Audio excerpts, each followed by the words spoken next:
Bienvenidos al tema 3 de nuestro curso MOOC Europa eres tú, curso básico sobre la Unión Europea, conociendo la Unión Europea. ¿Quién dirige la Unión Europea? ¿Quién legisla sobre ella? ¿Cómo se controla su actividad? En los estados constitucionales existe un equilibrio entre tres poderes, el ejecutivo, el legislativo y el judicial, para que cada uno de ellos controle y limite el ejercicio de los otros dos. Pero este mecanismo no se puede trasladar a la Unión Europea. Por eso era necesario inventar un mecanismo institucional propio para realizar estas funciones. Ello se ha hecho mediante la creación de nada menos que 7 instituciones, cada una de ellas con su propia función. Las instituciones que realmente ostentan el poder en la Unión Europea son 4.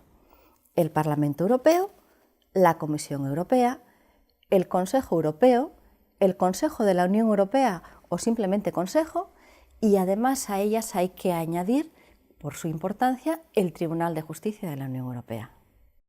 En principio, la función del Parlamento Europeo, que representa a los 500 millones de ciudadanos europeos, es la más clara de todas. Lo que debe hacer un Parlamento es legislar, pero no lo hace en solitario, sino que tiene que contar para ello con el Consejo.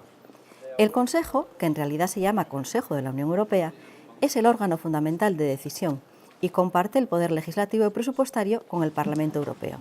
Está formado por ministros de los Estados miembros que cambian en función del tema que deban tratar. Cuando la reunión es de primeros ministros o presidentes de gobierno, estaremos ante el Consejo Europeo, que trata de cuestiones políticas. La Comisión es el órgano ejecutivo que propone y aplica la legislación y gestiona el día a día de la Unión.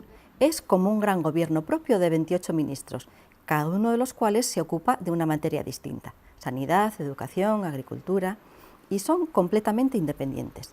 Defienden los intereses de la Unión, no los del Estado miembro que los ha nombrado. El Tribunal de Justicia de la Unión Europea garantiza la correcta aplicación del derecho de la Unión y en esa labor va fijando e incluso creando su contenido, y defiende los intereses de todos, desde la primera de las instituciones hasta el último de los ciudadanos. A estas se añaden otras 2 de carácter económico: el Tribunal de Cuentas, que controla las finanzas de la Unión, y el Banco Central Europeo, que gestiona el euro y formula y aplica la política económica y monetaria de la Unión Europea.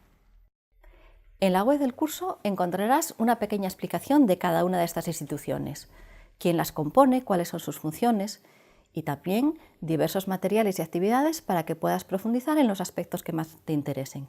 Ya sabes que puedes preguntar, debatir, opinar en la plataforma de participación del curso y también a través de Facebook y de Twitter con el hashtag CityCEUMOOC.